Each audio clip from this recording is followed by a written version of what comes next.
കാണികൾ നമ്മൾ എന്തറിയുന്നു, കണ്ണീർ മിഴികളെ മറയ്ക്കുന്നു. അലകടൽ നടുവിലും അഖില മനസ്സിലും അണുവിലും പള്ളിയുറങ്ങുന്നു. ഈശ്വരൻ മനുഷ്യനായി അവതരിച്ചു, ഈ മണ്ണിൻ ദുഃഖങ്ങൾ സ്വയം വരിച്ചു.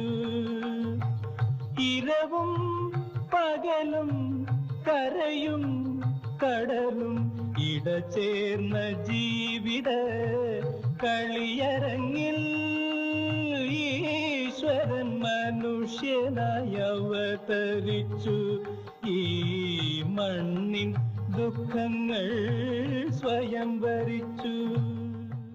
ഓം ഗുരു ബ്രഹ്മ ഗുരു വിഷ്ണു ഗുരുർദേവോ മഹേശ്വര ഗുരു സാക്ഷാത് പരബ്രഹ്മ തസ്മൈ ശ്രീ ഗുരവേ നമഃ.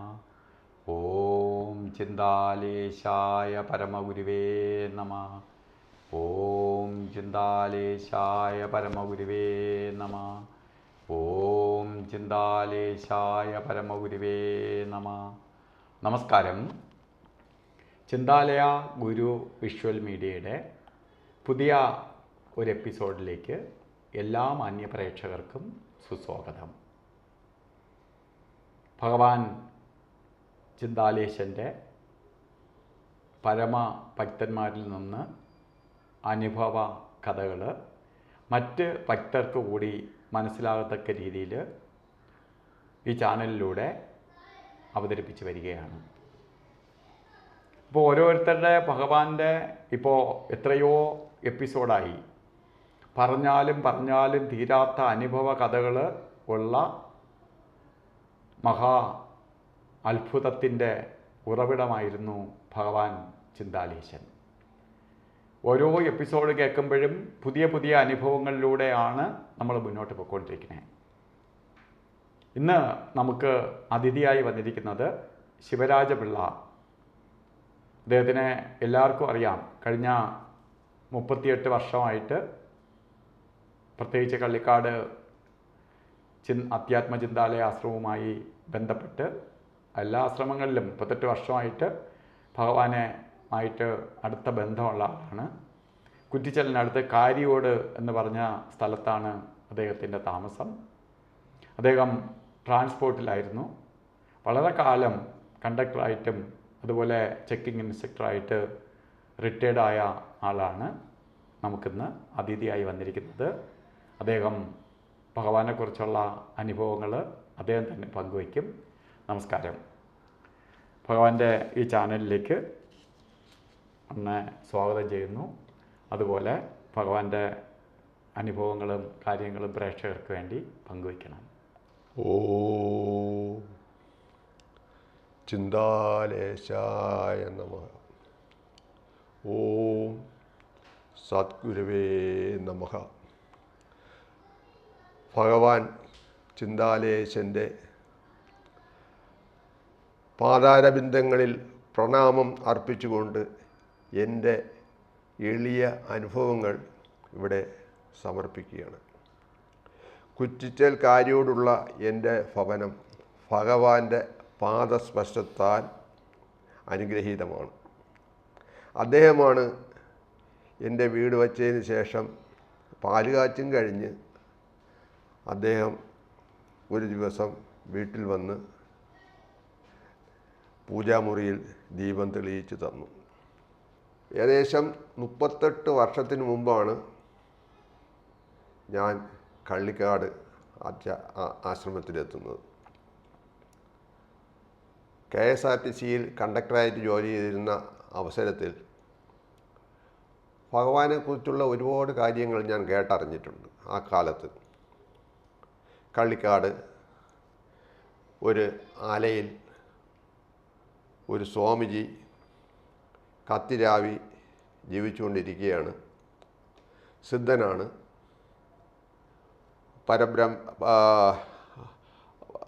നല്ല ജ്ഞാനമുള്ള ഒരു സ്വാമിയാണ്. ഈ കാര്യങ്ങളൊക്കെ നാട്ടിൽ ഈ പല ഭാഗങ്ങളിലും ആൾക്കാർ നിന്ന് സംസാരിക്കുന്നതിൻ്റെ ഇടയിൽ നിന്നെല്ലാം ഞാൻ കേട്ട് മനസ്സിലാക്കിയിട്ടുണ്ട്. അല്ലാതെ അവിടെ ഞാൻ അപ്പോഴൊന്നും പോയിട്ടില്ല. ഈ കാര്യങ്ങളൊക്കെ ഞാൻ മനസ്സിൽ വെച്ച് അതിലെ റോഡിൽ പോകുമ്പോഴൊക്കെ ഇതുപോലെ പല ആൾക്കാരും അവിടെ നിൽക്കുന്നു, ഇറങ്ങിപ്പോയിട്ടില്ല. അങ്ങനെ കഴിയുന്ന കാലത്ത് എൻ്റെ മനസ്സിലൊരാഗ്രഹമുണ്ട്, എനിക്ക് ഈ പറയുന്ന സ്വാമി ഒന്ന് മനസ്സിൽ കണ്ടെങ്കിൽ തൊഴാം. പിന്നെ ആരെങ്കിലും പറഞ്ഞ് അവരുടെ കൂടെ പോയി കാണാനുള്ള താല്പര്യക്കുറവുണ്ട്. നേരിട്ട് പോയി കാണണമെന്ന് എൻ്റെ മനസ്സിൽ ഉറപ്പിച്ച് ഞാനങ്ങനെ കഴിയുകയായിരുന്നു. അങ്ങനെ ഇരിക്കുമ്പോൾ ഒരു ദിവസം ഈ കർക്കിടക മാസം ശബരിമലയിൽ എനിക്കും മക്കൾക്കും പോകണം. അതിനുവേണ്ടി അന്ന് പച്ചക്കാടാണ് താമസം. അവിടെ നിന്ന് ഒരു ബസ്സിൽ കയറി കുറ്റിച്ചൽ ശ്രീ ധർമ്മശാസ്ത്ര ക്ഷേത്രത്തിൽ വന്ന് മാലയിടാൻ വേണ്ടി ഞങ്ങൾ ബസ് കാത്തു നിൽക്കുമ്പോൾ ഒരു ജീപ്പ് കൊണ്ടുവന്ന് ഞങ്ങളുടെ സമീപത്ത് നിർത്തി. ഇതാരാണെന്ന് നോക്കിയപ്പോൾ കോട്ടൂർ ഗോപകുമാർ സാറാണ്. അദ്ദേഹവുമായിട്ട് എനിക്ക് നല്ല ബന്ധം. ഞാൻ ജോലി ചെയ്തിരുന്ന ബസ്സിലൊക്കെ കയറി യാത്ര ചെയ്തിട്ടുണ്ട്. അദ്ദേഹത്തിൻ്റെ മക്കൾ സ്കൂൾ കോളേജ് കഴിഞ്ഞ് 2 മക്കളും സ്ഥിരമായിട്ട് ഈ കോട്ടൂരിലേക്കുള്ള ബസ്സിൽ കയറി യാത്ര ചെയ്യും. സാറ് എൻ്റെ വീട്ടിൻ്റെ നടയിൽ കൂടെയാണ് ഈ പാങ്ങോട്ട് ജോലി കഴിഞ്ഞ് ബൈക്കിലെല്ലാം പോകുന്നത്. എല്ലാ രീതിയിലും നല്ല ഒരു സുഹൃത്ത് ബന്ധം അദ്ദേഹമായിട്ടുണ്ട്. അവിടെ കൊണ്ട് നിർത്തിയിട്ട് പറഞ്ഞു, നിങ്ങളെവിടെ പോകുന്നു? ഞാൻ പറഞ്ഞു, കുറ്റിച്ചൽ. എന്ത്? അതിങ്ങനെ മാലയിടാൻ പോയി. ശരി, കയറിക്കോന്ന് പറഞ്ഞു. കയറി കുറ്റിച്ചൽ എത്താറായപ്പോൾ പറഞ്ഞു, നിങ്ങൾ മാലയിടാനല്ലേ പോകുന്നത്, ഞാൻ നിങ്ങളെ ഒരു സ്ഥലത്ത് കൊണ്ടെത്തിക്കാം മാലയിടാൻ. എന്നിട്ട് അങ്ങോട്ട് പരുത്തിപ്പള്ളി റോഡ് തിരിഞ്ഞപ്പോൾ എനിക്ക് മനസ്സിലായി അദ്ദേഹം ഈ ഭഗവാന്റെ ആശ്രമത്തിലെ ഒരു ആളാണ്, അവിടുത്തെ എല്ലാ കാര്യങ്ങളിലും പങ്കെടുക്കുന്ന ആളാണെന്ന് എനിക്ക് മനസ്സിലായി ആശ്രമത്തിലേക്കാണ് പോകുന്നതെന്ന്. നേരെ ആശ്രമത്തിൻ്റെ മുമ്പിൽ റോഡ് സൈഡിൽ കൊണ്ട് വണ്ടി നിർത്തി. അന്നൊരു പാലമാണ്, തെങ്ങും തടി പാലം. അയാളത്തിൽ കൂടെ അക്കരെ പോയി ഇപ്പോൾ അന്ന് ആദ്യം ഒരു ചെറിയ ക്ഷേത്രമാണ് അവിടെ. അത് കഴിഞ്ഞ് അപ്പുറത്ത് ആലയുടെ നടയിൽ പോയപ്പോൾ കുറേ ആൾക്കാർ കൂടിയിട്ടുണ്ട്. അപ്പോൾ സമയം ഒരു 7 മണിയാവും. ഈ നിൽക്കുന്നവരെല്ലാം മാലയിടാൻ വേണ്ടി വന്നിരിക്കുന്നവരാണ്. ഉടൻ തന്നെ ഞങ്ങൾ മാലയെല്ലാം എടുത്ത് ഒരു പേപ്പറിൽ പേരും നാളും ഒക്കെ ചേർത്ത് അവിടെ നിന്ന് ആൾക്കാരെ കൊടുത്തു. അവിടുത്തെ വളണ്ടിയേഴ്സായിട്ട് നിന്നവരെ കൊടുത്തു. അവർ അകത്ത് കൊണ്ടുപോയി അവർ മാല പൂജിച്ച് ഭഗവാൻ തന്നെ കൊണ്ടുവന്ന് കഴുത്തിലിട്ട് കൊടുക്കുന്നുമുണ്ട്, കയ്യിൽ കൊടുക്കുന്നു. അങ്ങനെ പല കാര്യങ്ങളും അവിടെ നടക്കുകയാണ്. ഒരു അരമണിക്കൂർ കഴിഞ്ഞപ്പോൾ ഞാനും മക്കളുടെയും മാല ഭഗവാൻ കൊണ്ടുവന്ന് വിളിച്ചു കഴുത്തിലൊക്കെ ഇട്ട് തന്നു. അരൻ്റെ വെളിച്ചമാണ്. അന്ന് ഇതുപോലെയുള്ള കറണ്ട് സംവിധാനമൊന്നും വലുതായിട്ടില്ല. ഭഗവാനെ ഒന്ന് ചെറിയ രീതിയിലൊന്ന് കാണാനേ പറ്റുള്ളൂ, വേറെ വ്യക്തമായിട്ടൊന്നും കാണാൻ പറ്റിയില്ല. മാലയൊക്കെ ഇട്ട് സന്തോഷമായിട്ട് വീട്ടിൽ വന്നു. പിന്നീട് എൻ്റെ ആലോചന സ്വാമി എങ്ങനെയെങ്കിലും ഒന്ന് നേരിൽ കാണണം. അതിനുവേണ്ടി ഞാൻ മനസ്സിലിങ്ങനെ ആലോചിച്ച് നടക്കുകയാണ്. അപ്പോൾ ഞാൻ ഈ കളിക്കാട് ആശ്രമമായിട്ടുള്ള ബന്ധുക്കളെ അവിടെയുമായിട്ടൊക്കെ സഹകരിക്കുന്നവരുമായിട്ടൊക്കെ ഞാൻ ആലോചിച്ചു, സ്വാമിയെ കാണാൻ എങ്ങനെയാണ്. പുറത്തുള്ളവരുമായിട്ടൊക്കെ ആലോചിച്ചും പറഞ്ഞ് ആലയിൽ പോവുകയാണെങ്കിൽ അവിടെ ഭഗവാൻ ജോലി ചെയ്തുകൊണ്ടൊക്കെ ഇരിക്കുകയായിരിക്കും. അതുപോലെ അടുത്ത് കയറാനോ സംസാരിക്കാനോ ഉള്ള അവസരമൊക്കെ അവിടെ വലിയ ബുദ്ധിമുട്ടാണ്. അത്രയും വേണ്ടപ്പെട്ടവർ അടുത്ത് ചെന്ന് കാര്യം പറഞ്ഞുകൊണ്ടൊക്കെ ഇരിക്കും. ചിലപ്പോൾ പോകുന്ന ചില വ്യക്തികളുടെ ഭഗവാൻ എന്തെങ്കിലുമൊക്കെ അവരുടെ ജീവിതത്തിലെ ദോഷങ്ങളും നല്ല കാര്യങ്ങളുമൊക്കെ പറഞ്ഞു കൊടുക്കും. ഇങ്ങനെയൊക്കെയാണ്. അവിടെ പോയി കാണാനൊക്കെ വലിയ ബുദ്ധിമുട്ടാണെന്ന് പറഞ്ഞു. പോത്തങ്കോട് അദ്ദേഹത്തിൻ്റെ ജന്മദേശമാണ്. അവിടെ അദ്ദേഹം ഉള്ളപ്പോൾ പോയാൽ ചിലപ്പോൾ അടുത്ത് കാണാനുള്ള അവസരം കിട്ടും. ആദ്യം ഞാൻ മനസ്സിൽ വിചാരിച്ച് നടന്നു. ഒരു ദിവസം ഇതേപോലെ ജോലിയില്ലാത്ത ദിവസം രാവിലെ നേരെ ബസ്സിൽ കയറി പോത്തങ്കോട്ട് പോയപ്പോൾ അവിടെ നിന്ന് ഇന്നത്തെ പോലെയുള്ള ബസ്സൊന്നുമില്ല. അവിടെ നമുക്ക് ഈ ശാന്തിഗിരി ആശ്രമത്തിൻ്റെ അവിടെ നിന്ന് പൂലന്തറ അതുവരെ കഷ്ടിച്ച്, അത് 2-3 മണിക്കൂറിൽ ഇടയ്ക്കൊക്കെ ഒരു ബസ്സുള്ളൂ. അവിടെ ചെന്നിറങ്ങാം. അപ്പോൾ ഞാൻ നേരെ നോക്കിയപ്പോൾ അന്ന് പോത്തങ്കോട് കടകളൊന്നുമില്ല. 1-2 ചായക്കടയും ഇങ്ങോട്ട് പൂലംതറയ്ക്ക് തിരിക്കുന്നിടത്ത് 1-2 മുറുക്കാൻ കടയൊക്കെ ഉള്ളൂ. വേറെ വലിയ വിശേഷമൊന്നുമില്ല അവിടെ ഒരു സൈക്കിൾ ഷാപ്പുണ്ട്. ഞാൻ അവിടെ ചെന്ന് സൈക്കിൾ ഷാപ്പിൻ്റെ അടുത്ത് ചെന്ന് സൈക്കിൾ വാടകയ്ക്ക് കൊടുക്കാൻ വെച്ചേക്കാണ്. ഞാൻ ഒരു സൈക്കിൾ വാടകയ്ക്ക് ചോദിച്ചു. അപ്പോഴവർ പരിചയമില്ല എന്നൊക്കെ പറഞ്ഞ് ഞാൻ പറഞ്ഞു ഇങ്ങനെ ഒരു ആശ്രമത്തിൽ പോവുകയാണെന്ന് പറഞ്ഞു. പിന്നെ എൻ്റെ ഐഡൻറ്റിറ്റി കാർഡ് കൊടുത്ത് വിശ്വസിപ്പിച്ച് ഒരു സൈക്കിൾ തന്നു. അതും എടുത്ത് ചവിട്ടി നേരെ എരികയൊക്കെ വെച്ച് നേരെ പോത്തങ്കോട് ശാന്തിഗിരിയെ കഴിഞ്ഞ് ആശ്രമത്തിൻ്റെ അവിടെ ചെന്നു. ആശ്രമത്തിൻ്റെ അവിടെ ചെന്നപ്പോൾ ആകെ കൂടി ആ സ്ഥലത്തുള്ളത് പൂർണ്ണാശ്രമം മാത്രമാണ്. ആ ആശ്രമത്തിൻ്റെ അവിടെ ചെന്നപ്പോൾ സ്വാമി അവിടെ ഉണ്ട്, വേറെ ആരുമില്ല. തൊഴുതു. എവിടുന്ന് വരുന്നു കേട്ടു. ഞാൻ പറഞ്ഞു ഇങ്ങനെ കുറ്റിച്ചേരുന്നത്. എങ്ങനെ ഇവിടെ എത്തി? ഞാൻ പറഞ്ഞു ഇങ്ങനെ സ്വാമിയുടെ കള്ളിക്കാട് മാലയിടാനൊക്കെ വന്നു. അങ്ങനെ ഭഗവാനെ കണ്ടു. ഒന്ന് നല്ല രീതിയിൽ കാണാനൊന്നും പറ്റിയില്ല ആ ഇരുട്ടത്ത്. ഞാൻ പിന്നെ ഇങ്ങ് പോന്നു. ഭഗവാനെ ഒന്ന് കണ്ട് ഒന്ന് കണ്ട് തൊഴാൻ വേണ്ടിയാണ് ഞാൻ ഇവിടെ എത്തിയത്. ശരി, അവിടെ ഇരുന്നോളി എന്ന് പറഞ്ഞു. അവിടെ ഇരുന്നു.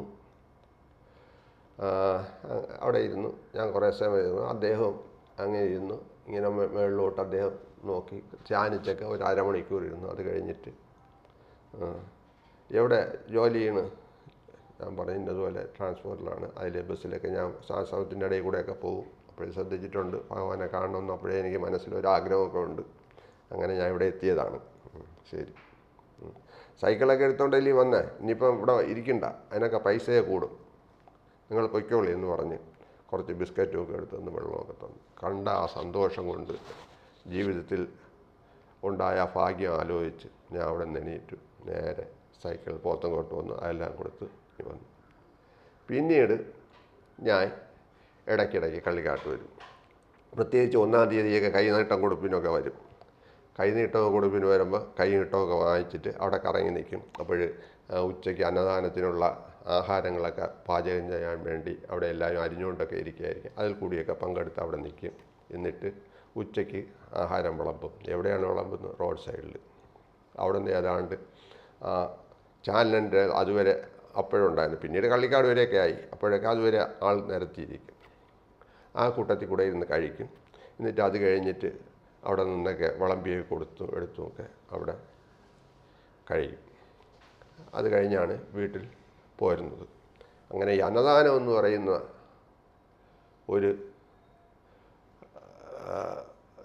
ഒരു കാര്യം, ഒരു വലിയ കാര്യം യഥാർത്ഥത്തിൽ തുടങ്ങിയത് ഈ കള്ളിക്കാട്ട് ഭഗവാൻ നടത്തിയ ഈ അന്നദാനമാണ്. ഇന്ന് ലോകമെമ്പാടും അന്നദാനമെന്നായി. ഇപ്പോൾ ക്ഷേത്രങ്ങളൊക്കെ വന്ന ഇന്ന് ഒരു നോട്ടീസ് അന്നദാനമുണ്ട് അവരെല്ലാം പറയും. അതുകൊണ്ട് ഇച്ചിരി പൈസ കൂടുതലായിരുന്നു. അന്നദാനമുണ്ട് എല്ലായിടത്തും. തുടങ്ങുമ്പോൾ ആദ്യത്തെ ദിവസം കുറിക്കുന്ന അന്നദാനം, എല്ലാ ദിവസവും അന്നദാനം, ഒരു ദിവസം അന്നദാനം, ഇങ്ങനെ ഇത് വ്യാപിച്ചു, ലോകം മുഴുവനും വ്യാപിച്ചു. അത് തുടക്കം എവിടെയാണ്? ഭഗവാന്റെ തിരുമുമ്പിൽ ഭഗവാന്റെ ആ ഒരു ആഗ്രഹത്തിൽ നിന്ന് ഉണ്ടായ ഒരു വലിയ ഒരു സംരംഭമാണ് ഈ അന്നദാനം. അത് അംഗീകരിക്കാതിരിക്കാൻ പറ്റില്ല. അത്തരത്തിൽ പിന്നീട് പോത്തങ്കോടും കള്ളിക്കാടും ഒക്കെ ആയിട്ട് സ്ഥിരമായിട്ട് പൊയ്ക്കൊണ്ടിരുന്ന് ഭഗവാന്റെ അടുത്തിരുന്ന് ഭഗവാൻ കാര്യങ്ങളൊക്കെ സംസാരിച്ച് ഒരു സാധാരണ രീതിയിലായി. വലിയ സന്തോഷമായിട്ട് പോയവനെ വിളിച്ചടുത്തിരുത്തുകയും ആഹാരം തരികയും ക്ഷേമകാര്യങ്ങൾ ചോദിക്കുകയും പിള്ളേരെയും ഭാര്യയും, ഇതിനിടയ്ക്ക് ഭാര്യയും പിള്ളേരെയൊക്കെ ഞാൻ കൊണ്ടുപോയി അവസരം കൊണ്ടുപോയി അടുത്തിരുത്തി കാര്യങ്ങളൊക്കെ സംസാരിച്ച്. കള്ളിക്കാട്ട് ചെല്ലുമ്പോൾ ഭഗവാൻ അവിടെ ജോലി ചെയ്തുകൊണ്ടിരിക്കും. ഇപ്പോഴത്തെ ആ ചായ്പ് മാത്രമാണ്, അവിടെ പോയി ഇരിക്കാൻ പറയും. അത് കഴിഞ്ഞ് വേറെ ആരെങ്കിലുമൊക്കെ വരും, അവിടെ ഇരിക്കും. ഭഗവാൻ ജോലിയൊക്കെ കഴിഞ്ഞിട്ട് അവിടെ വരും, വന്ന് അടുത്തിരിക്കും. എന്തെങ്കിലുമൊക്കെ എടുത്ത് ആഹാരം കഴിക്കാൻ തരും. ഉച്ചയാണെങ്കിൽ ആഹാരം കഴിച്ചിട്ട് പോകാൻ പറയും. ഒരു 11 മണിയാകുമ്പോഴേ അവിടെ ആഹാരം റെഡിയാണ്. കഴിച്ചിട്ട് പോയാൽ അതൊക്കെ കഴിച്ച് നമ്മൾ സന്തോഷത്തോടു കൂടി വരും. അങ്ങനെ ഇരുന്നപ്പോഴാണ് വീട് വയ്ക്കാനുള്ള പണി തുടങ്ങിയത്. ഒരു ആശ്രമത്തിൽ പോയി ഒരു വർഷമൊക്കെ 1.5 വർഷമായപ്പം വീട് പണിക്ക് ആരംഭിച്ചു. കാര്യോട് ജംഗ്ഷനിലാണ് വീട്. ഞാൻ ഭഗവാന്റെ കൂടെ പറഞ്ഞു എൻ്റെ ഒരു വീട് വയ്ക്കാൻ പോകുന്നത്. എവിടെയാണ്? അത് കാര്യോട് ജംഗ്ഷനിൽ അവിടെ ഇന്നപോലെ കടയൊക്കെ ഇരിക്കുന്ന സ്ഥലത്ത്. കൊള്ളാം. നല്ല സ്ഥലം, അഗസ്ത്യര നോട്ടമൊക്കെ ഉള്ള സ്ഥലമാണ്, നല്ല സ്ഥലമാണ് വൈക്കിയെന്ന് പറഞ്ഞു. കല്ല് തറക്കല്ലിടുന്നതിൻ്റെ അന്ന് രാവിലെ സ്വാമി കള്ളിക്കാട്ടുണ്ടായിരുന്നു, പോയി പറഞ്ഞ് ഇടാൻ പോയി. ഇടിയെന്ന് പറഞ്ഞ് കുറേ ഭസ്മവും പൈസയൊക്കെ തന്ന് കൊണ്ടുവന്നിട്ട് തുടങ്ങി. കറക്റ്റ് 1 വർഷമായപ്പോൾ പണി ചെയ്യുന്നു. 1350 സ്ക്വയർ ഫീറ്റിൽ അന്നത്തെ വീട്. ഇന്നത്തെ പോലെയൊന്നും പെട്ടെന്ന് പണി നടക്കുന്ന കാലമല്ല അന്ന്, ഇന്നത്തെ മെഷീനറി ഒന്നും ഇല്ലാത്ത കാലമാണ്. എന്നിട്ടും 1 വർഷം കൊണ്ട് പണിയെല്ലാം തീർത്ത്. ഞാൻ പോയി പറഞ്ഞു, സ്വാമി വീട്ടിൻ്റെ പണിയൊക്കെ ഏകദേശം എന്നാൽ പിന്നെ എന്ത്, അങ്ങ് പാല് കാച്ചിക്കൊള്ളി, ഇനി നോക്കാനൊന്നുമില്ല. ഇങ്ങനെ വീട്ടിലെൻ്റെ അച്ഛനും സുഖമില്ല. അവിടെ അച്ഛനൊരു ആഗ്രഹം, പുതിയ വീട്ടിൽ വന്ന് 1 മാസമെങ്കിലും താമസിക്കുമെന്ന് അച്ഛനും ഒരു ആഗ്രഹമുണ്ട്. ഇങ്ങനത്തെ അവസ്ഥയിലൊക്കെയാണ് ഇരിക്കുന്നത്. അതുകൊണ്ടാണ് പെട്ടെന്ന് പാല് കാച്ചാമെന്ന് വിചാരിച്ചു. നടത്തിക്കോളി എന്ന് പറഞ്ഞു. ഭഗവാൻ വന്ന് ഒരു തിരിയും കൂടെ കത്തിച്ച് തരണം. അതൊക്കെ നമുക്ക് പിന്നീട് ആലോചിക്കാം, നിങ്ങൾ ആദ്യം പാല് കാച്ചിയെന്ന് പറഞ്ഞു. അച്ഛനൊക്കെ സുഖമില്ലാത്ത ഏരിയ, അതുകൊണ്ട് പാല് കാച്ചിയെന്ന് പറഞ്ഞു. പാല് കാച്ചണേൻ്റെ അന്ന് പോയി പറഞ്ഞു. സെക്രട്ടറി ശ്രീമാൻ മാധവൻകുട്ടി സാറിനെ, പ്രസിഡന്റ് ബാലകൃഷ്ണൻ നായർ സാറിനെ അവിടെ പറഞ്ഞയച്ച് കുറേ പൂവും കൈനീട്ടുമൊക്കെ ആയിട്ട് കൊടുത്ത് അവരെ അവിടെ അയച്ച്, ഭഗവാൻ തന്നെ അയച്ചതാണ്, ഭഗവാൻ ഇന്ന് വരാനൊന്നും പറ്റില്ല എന്ന് പറഞ്ഞ് തന്നു. ഞാൻ അതൊക്കെ സ്വീകരിച്ച് അവിടെ നിന്നുള്ള വേണ്ടുള്ള എല്ലാ കാര്യങ്ങളും ചെയ്തു. അവർക്ക് കാപ്പിയെ കൊടുത്ത് സന്തോഷമായിട്ട് അയച്ചു. വീട്ടിൽ താമസം തുടങ്ങിയതിന് ശേഷം അന്ന് വൈകുന്നേരം പിറ്റേന്ന് ഞാൻ വീണ്ടും സ്വാമിയുടെ അടുത്ത് പാല് കാച്ചൊക്കെ കഴിഞ്ഞ് മംഗളം എല്ലാം നന്നായി നടന്നില്ലേ, ഇനി സുഖമായിട്ട് താമസിച്ചോളി എന്ന് പറയും. അപ്പോൾ ഞാൻ വീണ്ടും പറഞ്ഞു, സ്വാമി ഒന്ന് എൻ്റെ കൂടെ ഒന്ന് തിരി കത്തിച്ച് തന്നെ എപ്പോഴെങ്കിലും അതൊക്കെ നമുക്ക് ചെയ്യാം, പോയി എന്ന് പറഞ്ഞു. പോന്നു.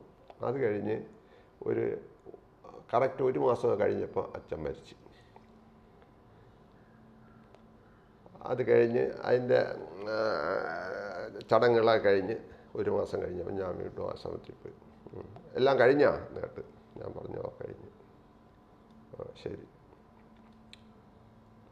പിന്നെ ഞാൻ ഒന്നും പറഞ്ഞില്ല. എന്നിട്ട് ഞാൻ പറഞ്ഞു, ഇതുവരെയും വീട്ടിൽ തിരി കത്തിച്ചില്ല, പൂജാമുറിയിൽ ചിരിച്ചുകൊണ്ടിരുന്നു. അങ്ങനെ ഇരുന്ന് 1 മാസം കൂടെ കഴിഞ്ഞപ്പം 1990 ഏപ്രിൽ മാസം 28-ാം തീയതി വൈകുന്നേരം, കാരണം അതുവഴിയാണല്ലോ ഭഗവാന്റെ പോക്ക് വരും, കള്ളിക്കാട്ടുനിന്ന് പോത്തങ്കോട്ട് പോണതും വരണതും എല്ലാം അതിലെയാണ്. അന്ന് ആ കാറിലെ ഡ്രൈവർ എന്ന് പറയുന്ന കുഞ്ഞനാണ്, ഭഗവാൻ പറയും. അങ്ങനെയാണ് യാത്ര. അവിടെ വന്ന വീട്ടിൻ്റെ ഇടയിൽ വണ്ടി നിന്ന് കുഞ്ഞ് വീട്ടിൽ കയറി വന്ന് അപ്പോൾ ഞാൻ പെട്ടെന്ന് കഥ തുറന്നിറങ്ങി. സ്വാമി വണ്ടി ഇരിക്കുകയാണ്, നിങ്ങൾ അണ്ണനെ അന്വേഷിച്ച് വരിയെന്ന് പറഞ്ഞു. ഞാൻ അങ്ങോട്ട് പോയി. വരും, ഞാനും കൂടെ വരാം നിങ്ങളെ വീട്ടിൽ, വിളിച്ച് ഇറങ്ങി വന്ന് വീട്ടിനകത്ത് കയറിയപ്പോഴേ ഞാൻ ആ കോൾമേ കൊണ്ട് അങ്ങനെ ഇതായിട്ട് നിൽക്കുകയില്ല, ഒന്നും ഇന്ന് പറയണമെന്നും ഒന്നും അറിഞ്ഞുകൂടെ അങ്ങനെ നിൽക്കുകയാണ്. അവിടെയൊക്കെ ചുറ്റി കറങ്ങിയൊക്കെ നോക്കി. വിളക്കൊക്കെ കത്തിക്കുന്ന മുറി അതാണ് പറഞ്ഞു. ഒരു മുറി ഒഴിച്ചിട്ടിട്ടുണ്ട്, വിളക്കൊക്കെ എടുത്ത് കൊടുത്ത് തൊഴുത്ത് തിരിയൊക്കെ എടുത്ത് അതിന് വിളക്കെല്ലാം കത്തിച്ച് എന്നിട്ട് പറഞ്ഞ്, ഈ മുറിക്കകത്ത് പടങ്ങളൊന്നും വയ്ക്കണ്ട, ചുമ്മാ വിളക്ക് കത്തിച്ചാൽ മതി. എന്നിട്ട് ഇറങ്ങിയപ്പം വീടൊക്കെ മൊസൈക്ക് ചെയ്തൊക്കെയാണ് ഭഗവാന്റെ അവിടെ കാണിച്ചു കൊടുത്ത്. അന്ന് നമ്മൾ മുഖമണ്ഡപമൊന്നും വെച്ചില്ല, അവിടെ വയ്ക്കാനുള്ള ആരംഭമൊക്കെയാണ് ഈ മൊസൈക്ക്, ഗ്ലാസ് ഇട്ട് മൊസൈക്കൊക്കെ ചെയ്തൊക്കെ കാണിച്ചു കൊടുത്ത്. ഇതുപോലെ നമുക്ക് അവിടെ മുഖമണ്ഡപത്തിൽ ചെയ്യണം എന്നൊക്കെ കാര്യങ്ങളൊക്കെ പറഞ്ഞ് അവിടെ നിന്ന് ഇറങ്ങി. ഇനി ഞാൻ പോവുകയാണ് പറഞ്ഞ്. പിന്നീട് ഞാൻ ആശ്രമത്തിൽ പോയി വന്നുമൊക്കെ അങ്ങനെ നിൽക്കുകയാണ്. വിളക്ക് മാത്രം പൂജാമുറി കത്തി അങ്ങനെ പൊയ്ക്കൊണ്ടിരിക്കുകയാണ്. പിന്നെ അക്കൂട്ടത്തിലാണ് എൻ്റെ മൂത്ത മോൻ, 3 മക്കളാണുള്ളത്. മൂത്ത മകള്, രണ്ടാമത്തെയും മൂന്നാമത്തെയും ആൺമക്കൾ. മൂത്ത മോൻ അന്ന് ഒരു 8-9 വയസ്സാകും. അവൻ ഒരു ക്യാമറ വാങ്ങിച്ചിട്ട് ഞങ്ങൾ അതും കൊണ്ട് പോത്തങ്കോട്ട് പോയി. അവിടെ ചെന്ന് ഒരു ഫോട്ടോ എടുക്കാമെന്ന് പറഞ്ഞ് പോയി. അവിടെ ചെന്നപ്പം നമ്മളിപ്പോൾ ഭഗവാൻ സമാധി ഇരിക്കുന്നതിൻ്റെ അടുത്തുള്ള ആ ചെറിയ ഒരു പുരയിലാണ് ഭഗവാൻ അവിടെ ഇരിക്കുന്നത്. അവിടെ പോയിരുന്ന് ഭഗവാന്റെ കൂടെ കാര്യങ്ങളൊക്കെ പറഞ്ഞുകൊണ്ടിരുന്നിടത്തൊക്കെ അടുത്തൊക്കെ ഞാൻ പറഞ്ഞ് മോൻ ഒരു ക്യാമറ വാങ്ങി വെച്ചേക്കുന്നു. അവ എഴുതി നിൽക്കുകയാണ്. ഭഗവാന്റെ ഒരു ഫോട്ടോ എടുത്താൽ കൊള്ളാമെന്നുണ്ട്. അന്ന് ആരും ഫോട്ടോ എടുക്കാനും സമ്മതിക്കില്ല. ഭഗവാന്റെ ഒരു ഫോട്ടോയ്ക്ക് വേണ്ടി ആളുകൾ അവിടെ വരുന്നവരെല്ലാം കറങ്ങി നടക്കും. അപ്പോൾ ഫോട്ടോ കിട്ടുന്നത് എങ്ങനെയെന്ന് പറഞ്ഞാൽ ഉഷ സ്റ്റുഡിയോയിൽ ഭഗവാൻ പറഞ്ഞ ഒരു ഫോട്ടോ കിട്ടും. അങ്ങനെയാണ് അന്ന് പറയും. അങ്ങനെയൊന്നും ഭഗവാൻ പറഞ്ഞ ഫോട്ടോയൊന്നും വാങ്ങിച്ചു കൊടുക്കില്ല. അതൊക്കെ കൊണ്ടുവന്ന് ദുർവിനിയോഗം ചെയ്യുമെന്ന് പറഞ്ഞ് വാങ്ങിച്ചു കൊടുക്കില്ല. അപ്പോൾ മോൻ്റെ കൂടെ പറഞ്ഞ് നീ ആദ്യം ഒരു കാര്യം നിൻ്റെ അച്ഛൻ്റെ ഫോട്ടോ എടുക്കുക, എന്നിട്ട് വാ അപ്പോഴെന്ത് ചെയ്യണമെന്ന് പറയാമെന്ന്. അമ്മ വന്ന് എൻ്റെ ഫോട്ടോ എടുത്തിട്ട് അകത്ത് പറഞ്ഞു ഇനി എടുത്തോന്ന് പറഞ്ഞു. ഒരു ഫോട്ടോ എടുത്ത് ഭംഗിയായിട്ട് ആ ഫോട്ടോയുടെ പ്രിൻ്റ് എടുത്ത് കൊണ്ടുവന്ന് ഞങ്ങൾ നിധി പോലെ വീട്ടിൽ സൂക്ഷിച്ചു. ഭഗവാന്റെ സമാധി കഴിഞ്ഞ അപ്പോൾ ഞങ്ങൾ കുടുംബമക്കളും എല്ലാവരും അത് തീരുമാനിച്ച് മക്കൾ എന്നെ പറയും ഇനി നമുക്ക് ഈ ഫോട്ടോ എടുത്ത് പൂജാമുറിയിൽ വയ്ക്കണം. ഭഗവാന്റെ അസുഖം ഞങ്ങളുടെ അടുത്ത് അതിനകത്ത് വെച്ച് സൂക്ഷിച്ചു. ദിവസവും രാവിലെ എണീറ്റ് എല്ലാവരും ആദ്യം പോയി പൂജാമുറി വന്നാൽ അവിടെ ചെന്ന് തൊഴുതിട്ടാണ് വീട്ടിൽ നട തുറന്ന് പുറത്തോട്ട് നോക്കുന്നത്. അങ്ങനെയാണ് ഇന്നും ജീവിച്ചു വരുന്നത്. ഭഗവാൻ ഇഷ്ടംപോലെ പൈസ തന്നിട്ടുണ്ട്. 1-ാം തീയതി അല്ലാതെ പോകുമ്പോഴും ഒക്കെ വരുമ്പോഴും ആരും തന്നെ അത്രയും പൈസ ഒരു പൈസയും ഒരിടത്തും കൊടുത്തു തന്നിട്ടില്ല. ഒരിടത്തും കൊണ്ട് ഇടിയില്ല. കോവിലും എല്ലാം ഒരു നിധി പോലെ എല്ലാം വീട്ടിനകത്ത് സൂക്ഷിച്ചു വെച്ചിട്ടുണ്ട്. അതിൻ്റെ ഭാഗ്യമെന്ന് പറഞ്ഞാൽ ഇന്നും നമുക്ക് ആരുടെയും ഒരു പൈസ കടം ചോദിക്കേണ്ടി വന്നിട്ടില്ല. എന്താവശ്യം വന്നെങ്കിലും എങ്ങനെയെങ്കിലുമൊക്കെ നമുക്ക് വേറെ അമിത ആദായം പെൻഷനൊക്കെ വാങ്ങിച്ച് ചെറിയ കാര്യങ്ങൾ കാർഷിക ആദായമൊക്കെ ജീവിക്കുകയാണ്. ഭാര്യയ്ക്കും ജോലിയുണ്ടായിരുന്നു. അങ്ങനെ ഞങ്ങൾ ജീവിച്ചു പോവുകയാണ്. മക്കളെല്ലാം വെവ്വേറെ എല്ലാവരും കല്യാണങ്ങളൊക്കെ കഴിച്ച് അവർക്ക് കുട്ടികളൊക്കെ ആയി പ്രത്യേക കുടുംബങ്ങളായി. വീട്ടിൽ ഒരിളയ മോനും അവൻ്റെ ഭാര്യയും കുട്ടിയും മാത്രമുള്ള. അങ്ങനെ ഞങ്ങൾ ഭഗവാന്റെ ഈ നിധി വീട്ടിൽ കാത്തു സൂക്ഷിച്ച് നമ്മൾ വളരെ സൗഭാഗ്യപരമായിട്ട് വീട്ടിൽ ഇന്ന് ജീവിച്ചു വരികയാണ്. അങ്ങനത്തെ മഹാഭാഗ്യമാണ് കിട്ടിയത്. പിന്നെ ഇതിനിടയ്ക്ക് മകളുടെ കല്യാണാലോചന വന്നു. കല്യാണാലോചന വന്നപ്പോഴും ഭഗവാന്റെ കൂടെ പോയി പറഞ്ഞ് മൂലം നക്ഷത്രമാണ് ചീക്കപ്പെട്ട ആളൊക്കെ വന്ന് കിട്ടാനൊക്കെ ഇത്തിരി ബുദ്ധിമുട്ടുള്ള നക്ഷത്രമാണ്. ആകെ നടന്നോളും നിങ്ങൾ അന്വേഷിച്ചോളിന്ന് പറഞ്ഞു. അപ്പോഴും 24 വയസ്സാറ്റായി. കല്യാണ ആലോചനയൊക്കെ വന്നു. എല്ലാം ഇഷ്ടംപോലെ വരുന്നുണ്ട്, നല്ല പാർട്ടി. അങ്ങനെ ഒത്തു കിട്ടാൻ വലിയ ബുദ്ധിമുട്ടായി. അവിടെ അതുവരെയും ഭഗവാന്റെ കൂടെ വന്ന് പോകുമ്പോഴെല്ലാം ഭഗവാൻ ചോദിക്കും എന്ത് കാര്യം വന്നത്? ഒരു കാര്യമില്ല. നിങ്ങൾക്കൊരു കാര്യമില്ല, വരണവരെല്ലാം ഓരോ കാര്യം കൊണ്ടാണ് വരുന്നത്, നിങ്ങൾക്ക് മാത്രം ഒരു കാര്യമില്ല. അവസാനം ഞാൻ പറഞ്ഞ സമയം ഇങ്ങനെ കല്യാണത്തിൻ്റെ കാര്യങ്ങളൊക്കെ അന്വേഷിച്ചുകൊണ്ടിരിക്കുകയാണ്, ഒന്നും ഒത്തു കിട്ടില്ല. അപ്പോൾ ഭഗവാനും ഇതിനിടയ്ക്ക് പറ്റുമെന്നുള്ള രീതിയിലൊക്കെ അദ്ദേഹവും ധ്യാനിച്ച് കാര്യങ്ങളൊക്കെ ഇതിനു വേണ്ടി നടത്തിക്കൊണ്ടിരിക്കുകയാണ്. ഞാൻ നാരായൺജിയുടെ അവിടെ വന്നിട്ടുണ്ട്. ഒരു മോഹനൻ നായർ എൻ്റെ കൂടെ പറഞ്ഞ് അണ്ണ ഒരു കാര്യം ചെയ്യും, വഴുതക്കാട്ട് അവിടെ ഒരു ദിവസം വാ എന്ന് പറഞ്ഞു. നാരായൺജിയുടെ അടുത്തും വന്ന് അപ്പോൾ ഞാൻ കാര്യം ഇതൊക്കെ കൊണ്ട് കാണിച്ചു പറഞ്ഞ ഇത് അണ്ണ മോക്ക് വേണ്ടി ഇങ്ങനെ അന്വേഷിച്ച് നടക്കുകയാണ്, ഒരു പയ്യന് വേണ്ടി. ഇതേപോലെ ഒരു പയ്യന് വേണ്ടി പെണ്ണും ആലോചിച്ച് നടക്കുകയാണ്, പെണ്ണിനും നോക്കി നടക്കും. ഇത് രണ്ടും അടുത്തെത്താറായി. ഇത് രണ്ടും ഒരിടത്ത് എത്തുമ്പോൾ നടക്കും, അല്ല ഇതിൽ ബുദ്ധിമുട്ടാനൊന്നുമില്ല, കൊണ്ടുപോയി എന്ന് പറഞ്ഞു. വേറെ വലുതായിട്ട് ഒന്നും പറഞ്ഞില്ല, കാര്യം മാത്രം പറഞ്ഞു. ഇവിടെ ഒരു പെൺകുട്ടിക്ക് വേണ്ടി നിങ്ങൾ അന്വേഷിച്ചു, അതുകൊണ്ട് പയ്യനെയും ഇങ്ങനെ അന്വേഷിച്ചു അടുത്തെത്താറായി നിൽക്കുകയാണ്. ഇനി താമസമൊന്നുമില്ല. സന്തോഷത്തോടു കൂടി ഞാൻ പോയി ഭഗവാന്റെ കൂടെയും പോയി പറഞ്ഞു, ഞാൻ എൻ്റെ അടുത്തൊക്കെ പോയിട്ട് വന്ന് ഇന്ന പോലെയൊക്കെ പറഞ്ഞു. അത് തന്നെ, അതൊക്കെ അങ്ങ് നടന്നോളൂ എന്ന് പറഞ്ഞു. അങ്ങനെ ഭംഗിയായിട്ട് നല്ല ഒരു ഇപ്പം തന്നെ 20 വർഷം വരെ കല്യാണം നല്ല രീതിയിലുള്ള സർക്കാർ ഉദ്യോഗസ്ഥനായ നല്ല മിടുക്കുള്ള ഒരു പയ്യനെ തന്നെ നമ്മുടെ കൂടെ ജീവിക്കാൻ തരപ്പെട്ട ഒരു പയ്യനെ തന്നെ കിട്ടി. അങ്ങനെ അവർ വീടൊക്കെ വെച്ച് സന്തോഷമായിട്ട് തിരുവനന്തപുരത്ത് തന്നെ കഴിയുന്നുണ്ട്. അവർക്ക് 2 മക്കളുണ്ട്, ഒക്കെ സന്തുഷ്ടമായിട്ട് കഴിയുന്നുണ്ട്. ഇളയ 2 ആമക്കൾക്ക് സാമാന്യം ജീവിക്കാനുള്ള സർക്കാർ ജോലിയൊക്കെ ഉണ്ട്, അതനുസരിച്ച് അവരും ജീവിക്കുന്നു. ഭഗവാന്റെ കൂടെ വേറെ സ്ഥലങ്ങളിലൊക്കെ പോകാനുള്ള ഭാഗ്യം കിട്ടി. ഭഗവാൻ ചിദംബരത്ത് പോയി. ചിദംബരത്ത് പോകുന്ന കാര്യം അറിഞ്ഞു. എൻ്റെ കൂടെയും പറഞ്ഞു, ഞാൻ നാളെ ചിദംബരത്ത് പോകുമെന്ന് പറഞ്ഞു. അവിടെ പോയവൻ പറഞ്ഞു ചിദംബരത്ത് പോവുകയാണെന്ന് പറഞ്ഞു. കൂടെ വരട്ടാന്നൊന്നും ചോദിച്ചില്ല. ഭഗവാൻ പോയതിൻ്റെ പിറ്റേന്ന് ഞാനും കാര്യമായിട്ട് ശ്രീകുമാറാൻ എൻ്റെ കൂടെ പറഞ്ഞു, അണ്ണാ സ്വാമി അങ്ങ് പോത്തങ്കോട്ട് നോക്കും പോവാണ്. ഞാൻ പറഞ്ഞു പോവാം.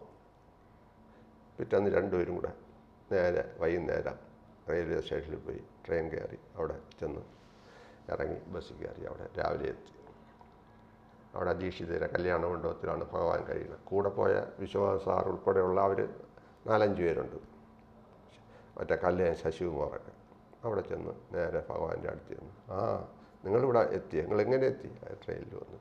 ശരി, പോയി കുളിച്ചുകൊണ്ടൊക്കെ വരി, ഉണ്ടൊക്കെ വരി. ഞങ്ങൾ കുളിച്ച് അവിടെ നിന്ന് തന്നെ കാപ്പിയെ കിട്ടി കഴിച്ചുകൊണ്ട് വന്നു. ഇനി ഞങ്ങൾ ക്ഷേത്രത്തിൽ പോയി എന്ന് പറഞ്ഞു. ക്ഷേത്രത്തിൽ പോയി തൊഴുത് കുറച്ച് സമയം വന്നപ്പോൾ ഭഗവാൻ അവിടെ വന്നു. ക്ഷേത്രത്തിൽ നടരാജഗുരുവിൻ്റെ നടരാജൻ്റെ ഫ്രണ്ടിൽ വന്ന് സ്വാമി അവിടെ ഇരുന്നു. ഞങ്ങളുമൊക്കെ ചുറ്റായിരുന്നു. ഭയങ്കര അഭിഷേകമൊക്കെ നടത്തി. അഭിഷേകം എന്ന് വെച്ചാൽ എന്തോന്ന് അഭിഷേകം, 1 മണിക്കൂർ 1.5 മണിക്കൂർ പാലഭിഷേകം, നെയ്യഭിഷേകം, തൈരഭിഷേകം തുടങ്ങിയുള്ള സർവ്വ വസ്തുക്കളും വെച്ച് അഭിഷേകം തന്നെ. അതെല്ലാം കഴിഞ്ഞ് അവസാനം ദീപാരാധനയെല്ലാം കഴിഞ്ഞ് ഈ പ്രസാദ ഭഗവാന്റെ മുമ്പ് കൊണ്ട് അവിടെ ദീക്ഷിതർ കൊടുത്ത് എല്ലാം തൊഴുത് ഞങ്ങൾക്ക് എല്ലാം തന്ന് പുറത്തിറങ്ങി. വൈകുന്നേരം പറഞ്ഞു, നിങ്ങൾ അവിടെ അവധൂതൻ അവിടെ പിന്നെ ഈ ഭഗവാന്റെ ഗുരുവിൻ്റെ സമാധി അവിടെയൊക്കെ പോകാൻ പറഞ്ഞു. ഞാൻ ഇവിടെ ക്ഷേത്രത്തിൽ കാണും, നിങ്ങൾ അവിടെയൊക്കെ പോയി. ഞങ്ങൾ അവിടെയൊക്കെ പോയി തൊഴുത് അവിടെയൊക്കെ സമാധിയിലൊക്കെ കുറേ സമയം ചിലവഴിച്ച് അവിടെയൊക്കെ പോയിട്ട് ഈ സന്ധ്യയ്ക്ക് വന്നു. ഭഗവാൻ ഇവിടെ ക്ഷേത്രത്തിലുണ്ട്. അവിടെ വീണ്ടും ഞങ്ങൾ ക്ഷേത്രത്തിൻ്റെ ഇടയിലെല്ലാം പൂജകളെല്ലാം കണ്ട് ഭഗവാനൊപ്പം അവിടെ ഇരുന്നു. അത് കഴിഞ്ഞിട്ട് പുറത്തിറങ്ങി ക്ഷേത്രത്തിൻ്റെ സൈഡിലൊരു മൈതാനമുണ്ട്. അവിടെ വന്ന് ഭഗവാൻ ഇരുന്നു. ഞങ്ങൾ ഒരു 6-7 പേരേ ഉള്ളൂ. ചുറ്റാകെ ഇരുന്ന് ഭഗവാൻ ഓരോ കാര്യങ്ങളൊക്കെ പറഞ്ഞ് അങ്ങനെ അന്ന് അവിടെ കഴിച്ചു കൂട്ടി. പിറ്റേന്ന് രാവിലെ ആയപ്പോൾ ഭഗവാൻ വരില്ല. അതിൻ്റെ അടുത്ത ദിവസം വരും. അപ്പോൾ ഞാൻ ജോലിക്ക് പോകണം, അവന് കട ഉറക്കണം, ഇങ്ങനെയൊക്കെയുള്ള പ്രശ്നങ്ങളുള്ളതുകൊണ്ട് ഭഗവാന്റെ അവിടെ ചെന്ന് പറഞ്ഞ് ഭഗവാൻ വരാനൊന്നും പറഞ്ഞില്ല. അതിങ്ങനെ ഞങ്ങൾക്ക് പോയാൽ കൊള്ളാമെന്ന് പറയും. ഞങ്ങളെല്ലാം കണ്ട് വന്ന് എല്ലാ അനുഗ്രഹവും കിട്ടി ഭഗവാന്റെ സാന്നിധ്യത്തിരുന്നു. നിങ്ങൾ പൊയ്ക്കോളി എന്ന് പറഞ്ഞിട്ട് നിങ്ങൾക്ക് നേരിട്ടുള്ള വണ്ടി കിട്ടിയെന്ന് വരില്ല, ഇന്നടുത്ത് ഇറങ്ങണം, അവിടെ ഇറങ്ങുമ്പോൾ ഇന്ന ബോർഡ് വെച്ച് വേണ്ടി വരും. അങ്ങനെ ഒരു 4 പ്രധാന സ്റ്റാൻഡ് നാഗർകോവിലത്തിന് മുമ്പുള്ള പറഞ്ഞു തന്നു. അതേപോലെ കറക്റ്റ് അവിടെ വന്ന് വണ്ടി കയറി വന്നു. അതിനുശേഷം ഞാൻ ആശ്രമത്തിൽ നിന്ന് ഒരു പ്രാവശ്യം വണ്ടിയിൽ എല്ലാവരും കൂടെ ഒരു വണ്ടി നിറച്ച് പോയി. അന്ന് ഭഗവാൻ തന്നെ രാവിലെ 6 മണിക്ക് വന്ന് വണ്ടിയുടെ അടുത്ത് നിന്ന് വന്നവരെല്ലാം കയറ്റി വിട്ട് ഞങ്ങൾ പോയി. അന്ന് ഭഗവാൻ കള്ളിക്കാട്ടായിരുന്നു. വണ്ടി വന്നതിന് ശേഷമേ ഭഗവാൻ പോത്തങ്കോട്ട് പോയുള്ളൂ, എല്ലാവരും കണ്ടതിന് ശേഷം. പിന്നെ അല്ലാതെ 2 പ്രാവശ്യം പോയി നേരിട്ട്. അങ്ങനെയൊക്കെ ഈ ക്ഷേത്രത്തിൽ പോകാൻ ഉള്ള ഒരു വലിയ ഭാഗ്യം കിട്ടി. പിന്നെ അത് കഴിഞ്ഞിട്ട് ഈ നാടുകാണി ക്ഷേത്രം അന്ന് ഈ AK സോമശേഖരൻ നായരാണ് അവിടുത്തെ അന്വേഷിക്കുന്ന ആൾ. പൂവച്ച പഞ്ചായത്ത് പ്രസിഡൻ്റായിരുന്ന AK സോമശേഖരൻ നായർ ഭഗവാന്റെ അടുത്ത് വന്ന് സാധാരണ ഇരുന്ന് അവിടുത്തെ ഈ നാടുകാണി ക്ഷേത്രത്തിൻ്റെ കാര്യങ്ങളുമൊക്കെ പറഞ്ഞ് അവിടെ ഇരിക്കും. അവിടെ ഒരു പിൽഗ്രിം പ്ലേസ് ആക്കണം, തീർത്ഥാടന കേന്ദ്രമാക്കണം, അതിനുവേണ്ടി സ്വാമിയുടെ അനുഗ്രഹം വേണമെന്നൊക്കെ പറഞ്ഞ് സ്വാമി ഒരു ദിവസം പോകാമെന്ന് പറഞ്ഞു. അപ്പോൾ ഞാൻ ഒരു ദിവസം കള്ളിക്കാട് ചെന്നപ്പോഴാണ് കഴിഞ്ഞ് മിക്കവാറും സ്വാമി നാളെ ഈ നാടുകാണി ചെല്ലും. ഞാൻ രാവിലെ ഇത് അന്വേഷിച്ച് നിന്നപ്പോൾ ഉച്ചയ്ക്ക് സ്വാമി അവിടെ നിന്ന് തിരിച്ചതായിട്ട് അറിഞ്ഞു. നേരെ പൂവച്ചൽ വന്നിട്ട് അവിടെ നിന്ന് ഈ പൊല്ലാലെന്നോ എന്തോ പറയുന്ന സ്ഥലത്തുനിന്ന് വണ്ടിയിൽ നിന്ന് ഇറങ്ങി നടന്നു.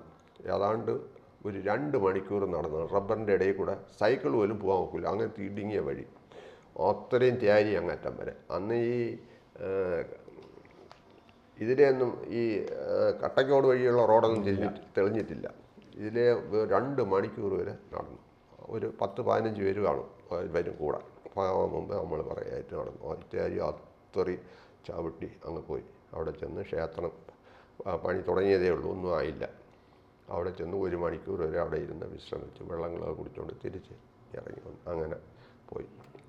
പിന്നെ നമ്മൾ ഈ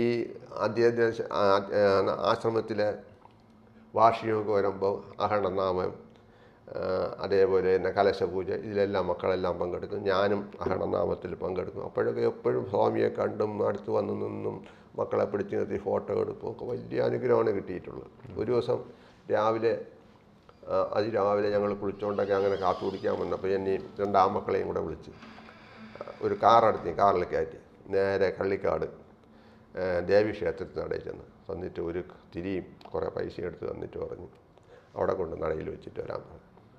സ്വാമിയാണ് അവിടെ വന്നിട്ട് പിന്നെ നേരെ കാറ് ഡാമിലേക്ക് വിട്ടു. അവിടെ അണക്കെട്ടിൻ്റെ മുകളിലൊരു മുരുകക്ഷേത്രം, അവിടെ ചെന്നിട്ട് പറഞ്ഞു അവിടെയും ഇതേപോലെ തിരി പൈസ എടുത്ത് അവിടെ കൊണ്ടുവച്ചിട്ട് വരികയെന്ന് പറഞ്ഞു. അവിടെ കൊണ്ടുവച്ച് ഞാൻ തൊഴുതിട്ട് വന്നു. അങ്ങനെയൊക്കെ കൂടെ പോകാനുള്ള ഭാഗ്യങ്ങൾ കിട്ടി. പിന്നെ അത് പോയിട്ട് ഈ ഇടയ്ക്ക് ഈ പോത്തങ്കോട്ടൊക്കെ പോകുമ്പോൾ പല ദിവസങ്ങളിലും ഉച്ചയ്ക്ക് ശേഷമൊക്കെ പോകുന്ന ദിവസം പല ദിവസവും സ്വാമി അവിടെ നിന്ന് കള്ളിക്കാട്ട് വരുന്ന ദിവസമായിരിക്കും. ഉച്ച കഴിഞ്ഞൊക്കെ നിൽക്കുമ്പോൾ പറയും ഞാൻ ഒറ്റയ്ക്കായിരിക്കും, ഉച്ചയ്ക്ക് ശേഷം പോകണമെങ്കിൽ വീട്ടിൽ നിന്ന് ആരെയും കൊണ്ടുപോയില്ല, നിൽക്കുകയുള്ളേ നമുക്ക് ഒരുമിച്ച് പോകാമെന്ന് പറയും. ഒരു 6 മണി കഴിയുമ്പോൾ സ്വാമി എല്ലാം തുണികളുമൊക്കെ എടുത്ത് എല്ലാം കെട്ടി പൊതിഞ്ഞൊക്കെ റെഡിയാക്കും. വല്ലതും കഴിച്ചിട്ട് പോകാമെന്ന് പറയും. നേരെ അങ്ങ് അടുക്കളയെ വിളിക്കും. 2 പാത്രത്തിൽ കഞ്ഞി കൊണ്ടുവരും വൈകിട്ട്. കഴിക്കുമെന്ന് പറയും. ഭഗവാൻ ഇവിടെ ഇരിക്കും, എൻ്റെ ഇവിടേക്ക് എടുത്ത് കുടിക്കും. ഞാൻ കഞ്ഞി ഭഗവാൻ കുടിക്കില്ല, വെച്ചോണ്ടിരിക്കുകയാണ്. ഞാൻ ഒരു പകുതി കുടിച്ചു കഴിയുമ്പോൾ ഭഗവാന്റെ പാത്രം എടുത്ത് ഇങ്ങോട്ടൊരു കമത്തും. ഒരു പ്രാവശ്യം എടുത്ത് കഴിക്കാനുള്ള കഞ്ഞി ഭഗവാന്റെ പാത്രത്തിൽ വെച്ചിട്ട് എല്ലാം ഇങ്ങോട്ട് കമത്തും. ഞാൻ കണ്ണുകളിൽ പോവും. അത്രയും കുടിച്ചിട്ട് വീട്ടിൽ കേൾക്കും കുറച്ചുകൂടെ എടുക്കട്ട, പറ്റില്ല സ്വാമി എന്ന് പറയും. അടുത്ത് സ്വാമിയുടെ പാത്രത്തിൽ ഒരു ബാക്കിയുള്ളത് എടുത്ത് അങ്ങ് ഒഴിക്കും, എന്നെ ഇരിക്കും പറയും. അങ്ങനെ പല ദിവസവും അങ്ങനെ അടുത്തിരുത്തി ആഹാരം തന്നിട്ടുണ്ട്. അങ്ങനെയുള്ള മഹാഭാഗ്യങ്ങളൊക്കെ അനുഭവിച്ചാണ്. എന്നിട്ട് ഭഗവാന്റെ കൂടെ വരും, തിരിച്ച് വീട്ടിൻ്റെ അടയിൽ വരുമ്പോൾ നിർത്തും, ഇറങ്ങിപ്പോയിക്കോളി എന്ന് പറയും. അങ്ങനെയൊക്കെ ഒരുപാട് ജീവിതത്തിൽ മറക്കാൻ പറ്റാത്തതായ അനുഭവങ്ങളാണ് ഭഗവാന്റെ നിന്ന് കിട്ടിയത്. എവിടെ പോയാലും വീട്ടിൽ നിന്ന് എവിടെ പോയാലും ഭഗവാന്റെ ഫോട്ടോയുടെ അടുത്ത് ചെന്ന് നിന്ന് തൊഴുതിട്ടേ പോകും. പക്ഷേ അത് കഴിഞ്ഞ് എവിടെ പോയാലും ഒരു ശരീരത്തിന് നല്ലൊരു ധൈര്യമാണ്. എവിടെ പോയി എന്തിനും പോകാൻ ശരീരത്തിന് നല്ല ധൈര്യമാണ്. എവിടെ പോയി നിൽക്കാനും പാറിപ്പോവില്ല, ധൈര്യമുണ്ട്. ജോലി ചെയ്യാനും അതുപോലെയാണ്, പാറിപ്പോവില്ല, ധൈര്യമുണ്ട്. പറയാൻ ഒരു ശക്തി ഉണ്ടെന്നുള്ള ധൈര്യമുണ്ട്. അങ്ങനെ പോവും. ഇപ്പം പല ആൾക്കാരും ഉണ്ട്. ചിലപ്പോൾ ഈ ഭഗവാൻ ഈ നമ്മുടെ വാർഷികത്തിൽ അന്നദാനമൊക്കെ തുടങ്ങും മുമ്പേ എല്ലാവരെയും വിളമ്പുന്നവരെയൊക്കെ വിളിക്കും. ആദ്യം കുറച്ച് 10-20, ഇപ്പം ഒരു 10-100 പേര് കാണും, 10-15 പേരൊക്കെ കാണും. വിളിച്ചിട്ട് ഭഗവാൻ അടുത്ത് നിർത്തിയിട്ട് എല്ലാവർക്കും ഭസ്മം കൊടുക്കുമ്പോൾ എന്നെ കുറച്ച് ഭസ്മം എടുത്ത് നെറ്റിയിൽ ഇങ്ങനെ ഇട്ടിരും. ഇത് നല്ല നെറ്റിയാണ്, ശിവൻ്റെ നെറ്റിയാണ് പറഞ്ഞ് ഇങ്ങനെ പൂശിത്തരും. ഓടോടി എന്ന് പറയും. അങ്ങനെയൊക്കെയുള്ള കാര്യങ്ങളുണ്ട്. പലരും പറഞ്ഞു നടക്കുന്ന ഒരു കാര്യമുണ്ട്. ഞാൻ എവിടെയെങ്കിലുമൊക്കെ പോയി നിൽക്കും, കള്ളിക്കാട്ടൊക്കെ ചെന്ന് ബസ് കയറാൻ എവിടെ പോയി പറഞ്ഞു ആശ്രമിക്കും. നമുക്ക് പല ദിവസവും വിചാരിച്ചിട്ടുണ്ട് സ്വാമിയുടെ നടയിലൊന്ന് പോകണം, തൊഴണമെന്ന് പറ്റിയിട്ടില്ല. ഇറങ്ങുമ്പോൾ എന്തെങ്കിലും തടസ്സം വരും. ഇതുവരെയും പോയത് അങ്ങനെ പലരും ഉണ്ട്. നമ്മളവിടെ പോയവരെക്കാളും കൂടുതൽ ആൾക്കാരാണ് അവിടെ ആഗ്രഹിച്ചിട്ട് മുമ്പ് ചെന്ന് എത്താൻ പറ്റാത്ത, അങ്ങനെ ഇഷ്ടം പോലെ ആൾക്കാരുണ്ട്. ഇതിനെ ഞാൻ ആരെയും അങ്ങനെ അധികമൊന്നും അവിടെ കൂട്ടിക്കൊണ്ട് പോയിട്ടുമില്ല. അതൊക്കെ ഭഗവാന് ബുദ്ധിമുട്ടുള്ള കാര്യമാണ്. വീട്ടിൽ കൊണ്ട് നമ്മൾ കൂടുതൽ ആൾക്കാരെ കൊണ്ട് ചെന്ന് അദ്ദേഹത്തിന് ബുദ്ധിമുട്ടിക്കുന്നത് ആരെയും. പിന്നെ പോയെന്നുള്ള എൻ്റെ ഭാര്യയുടെ സഹോദരൻ നെടുമങ്ങാട്ട് പഴകുറ്റിയിലുള്ള ഒരു ശോഭൻ എന്ന് പറയും. അവന് ഇതുപോലെ നിരന്തരം എന്നെ ഇട്ട് ശല്യപ്പെടുത്തി വിളിച്ചുകൊണ്ട് പോയി. അയാൾ സ്ഥിരമായിട്ട് അവിടെ പോയിക്കൊണ്ടിരുന്നു. ഭഗവാൻ ഇഷ്ടപ്പെട്ട ഒരു ആരാധകനൊക്കെ ആയിരുന്നു. ഒരു ദിവസം അയാളെ വീട്ടിൽ ഇതുപോലെ സ്വാമി ഒന്ന് വരണമെന്ന് പറഞ്ഞു. സ്വാമി അനുകൂലമായിട്ടൊന്നും പറഞ്ഞില്ല. പിന്നെ ഒരു ദിവസം ഇങ്ങനെ എൻ്റെ കൂടെ കേട്ട് ആ പയ്യൻ എന്നെ വിളിക്കുക, അവിടെ വീട്ടിൽ വരണമെന്ന് പറയുകയാണ്. ഞാൻ എന്ത് ചെയ്തിട്ട് വരണം? ഭഗവാൻ വന്നാൽ അയാൾക്കൊരു സന്തോഷമായി. ഞാൻ ഇന്ന ദിവസം വൈകിട്ട് വരും ഒരാളുടെ പറഞ്ഞിരിക്കുന്നത്. അന്ന് വൈകുന്നേരം ഇതേപോലെ കൂടെ അമ്പി ഉണ്ടായിരുന്നു കാറിൽ, അവിടെ പഴകുറ്റിയിൽ ഇവിടെയൊക്കെ വെച്ചിട്ടുണ്ട്. അവിടെ വന്ന് നടയിൽ വന്ന് അകത്തൊന്നും കയറിയില്ല, നടയിലിരുന്നു. ഉടനെ കരിക്കിൻ്റെ വെള്ളമോ കൊണ്ട് കൊടുത്തു. കൂടെ വന്ന 2 പേരുണ്ടായിരുന്നു, അവർ കഴിച്ചു. അപ്പോൾ അവൻ പറഞ്ഞു, ഇനി തണുപ്പൊന്നും കഴിച്ചു, ഒരു കാര്യം ചെയ്യും, നിങ്ങളെ വീട്ടുകാരിയുടെ പറയും അല്പം തേയില ഇട്ടുകൊണ്ട് വരാം. എൻ്റെ വീട്ടുകാരി ഓടിച്ചെന്ന് തേയിലയൊക്കെ ഇട്ട് കൊണ്ടുപോകും. അവൾ ഇപ്പം അവൾക്ക് ഒരുപാട് അസുഖങ്ങളുണ്ട്, പറയാൻ പറ്റാത്ത ഒരുപാട് അസുഖങ്ങളുണ്ട്. പക്ഷെ അവൾ ആവർക്കുമ്പോഴെല്ലാം സ്വാമി സ്വാമി സ്വാമി എന്ന് വിളിച്ച് അവളങ്ങനെ കഴിഞ്ഞു പോവുകയാണ്. അവളെ അസുഖങ്ങളെല്ലാം ഭാഗമായി പിന്നെ ഒഴിവാക്കി വിട്ടുകൊണ്ടിരിക്കുകയാണ്. ഗുളികൾ ഇഷ്ടംപോലെ ഗുളികൾ കഴിക്കുകയാണ്. അസുഖങ്ങൾ ഡയബറ്റീസ് പോലെ അങ്ങോട്ട് എല്ലാ അസുഖമുണ്ട്. വീട്ടുവേലയെല്ലാം ചെയ്യും. എൻ്റെ ഐശ്വര്യം എന്ന് പറയുന്ന അവളാണ് തുടക്കം പോലെ. അങ്ങനെ ഒരു മഹാഭാഗ്യമാണ് കുടുംബത്തിന് കിട്ടിയത്, അദ്ദേഹത്തിൻ്റെ ദർശനത്തിൽ കൂടെ കിട്ടിയത്. പിന്നെ പറയുകയാണെങ്കിൽ എൻ്റെ ജീവിതത്തിൽ കുടുംബത്തോടൊപ്പം ഇന്നും വളരെ സന്തോഷമായി. എൻ്റെ മക്കളെല്ലാം ആമക്കളാണെങ്കിലും ഒരുത്തന് 38 വയസ്സായി, ഒരുത്തന് 35 വയസ്സായി. ഭഗവാന്റെ സമാധി ആകുന്നത് വരെയും എന്നെ കൂടാതെ അവർ കുഴപ്പമില്ല. ഭഗവാന്റെ മുമ്പ് ചെന്ന് നിൽക്കാനുള്ള ധൈര്യം അവർക്കില്ല. ഭയങ്കര ഭയഭക്തിയാണ്. അവിടെ ചെന്ന് ഞാൻ ഇല്ലെങ്കിൽ അവർ പോകില്ല, എന്നെ കൊണ്ടേ പോകും. ചെന്ന് എൻ്റെ പുറകെ നിന്ന് ഭഗവാൻ ചോദിക്കുന്നതിന് മറുപടി പറയണമല്ലാതെ എൻ്റെ മക്കളാരും അവിടെ ചെന്ന് മുമ്പ് ചെന്ന് നിൽക്കില്ല, ഒന്നും പറയുകയില്ല. അങ്ങനെയുള്ള ഭയഭക്തിയോടും കൂടി ഒരു വഴിവിട്ട ഒരു ജീവിത രീതിയും ഇല്ലാതെ. ഞാനാണെങ്കിൽ ട്രാൻസ്പോർട്ട്, ഈ പോലീസ് എന്നൊക്കെ പറഞ്ഞാൽ പണ്ട് ഈ കുത്തഴിഞ്ഞവർക്ക് പെട്ടെന്ന് ഈ സ്വഭാവങ്ങൾ മാറാൻ സാഹചര്യമുള്ള വകുപ്പുകളൊക്കെയാണ്. എന്നിട്ടും വഴിവിട്ട ഒരു കാര്യത്തിലും നമ്മൾ പോകാതെ വളരെ നല്ല രീതിയിൽ ജീവിച്ച് മക്കളെല്ലാം അതേപോലെ വളർത്തിയെടുത്ത് ഐശ്വര്യമായ ഒരു കുടുംബം നമുക്ക് ഉണ്ടാക്കാൻ കഴിഞ്ഞു. എൻ്റെ ജീവിതത്തിൽ കുടുംബത്തോടൊപ്പം ഭഗവാനെ മുമ്പിലെത്തി അദ്ദേഹത്തിൻ്റെ ഉപദേശങ്ങൾ സ്വീകരിച്ച് ഭയഭക്തിയോടെ ജീവിക്കാനും, പക്ഷേ അവിടെ ആശ്രമത്തിൽ ആഖണ്ഡനാമം ഉൾപ്പെടെയുള്ള പൂജാതി കർമ്മങ്ങളിലെല്ലാം പങ്കെടുക്കാൻ കഴിയുകയും മറ്റ് വഴിവിട്ട ഒരു ജീവിതത്തിലേക്കും പോകാതെ കുടുംബജീവിതം ഐശ്വര്യപൂർണ്ണമാക്കാൻ കഴിഞ്ഞതാണ് ജീവിതത്തിലെ മഹാഭാഗ്യം. അദ്ദേഹത്തിൻ്റെ പാദങ്ങളിൽ ഒന്നുകൂടി നമസ്കരിച്ചുകൊണ്ട് ചുരുക്കുന്നു. ഓം ചിന്താലേശായ നമഃ. ഇത്രയും സമയം ശരിക്ക് ഭഗവാന്റെ ഓരോരോ ശരിക്ക് പറഞ്ഞ അത്ഭുതങ്ങളാണ്. കാരണം ഭഗവാൻ അപൂർവമായിട്ട് മാത്രമേ വീടുകളിൽ പോയിട്ടുള്ളൂ. ആര് വിളിച്ചാലും എല്ലാവരും ഭഗവാൻ വീട്ടിൽ വരണം, ഭഗവാന്റെ പാദസ്പർശം ഏൽക്കണം എന്നൊക്കെ ആഗ്രഹിക്കാത്ത ആരും കാണില്ല. കാരണം ആ ഈശ്വര സാക്ഷാത്കാരം നമ്മുടെ വീട്ടിലും വന്ന് പതിച്ചെങ്കിൽ എന്ന് ആഗ്രഹിക്കാത്തവരില്ല. അങ്ങനെ ചുരുക്കം പേർക്ക് ഭാഗ്യം കിട്ടിയ ഒരാളാണ് നമ്മളെ മുമ്പിൽ ഇത്രയും സമയം ഭഗവാനെക്കുറിച്ച് പറഞ്ഞുകൊണ്ടിരുന്നത്. കാരണം 38 വർഷത്തോളം ഭഗവാനുമായിട്ട് അത്ര ബന്ധവും അത്രയും കാര്യങ്ങളും അറിയാവുന്ന ആളാണ്. അദ്ദേഹത്തിൻ്റെ അനുഭവത്തിലെ പ്രധാനപ്പെട്ട കാര്യങ്ങൾ പറഞ്ഞുവെന്ന് മാത്രം. അപ്പോൾ ഇത്രയും സമയം നമ്മളുടെ ചാനലിന് വേണ്ടി ഇത്രയും സമയം വന്ന് ഭഗവാനെക്കുറിച്ച് പ്രേക്ഷകർക്ക് വേണ്ടി പങ്കുവച്ച അണ്ണന് ഒന്നുകൂടി എൻ്റെയും ചാനലിൻ്റെയും പേരിൽ നന്ദി പറയുന്നു. നന്ദി, നമസ്കാരം.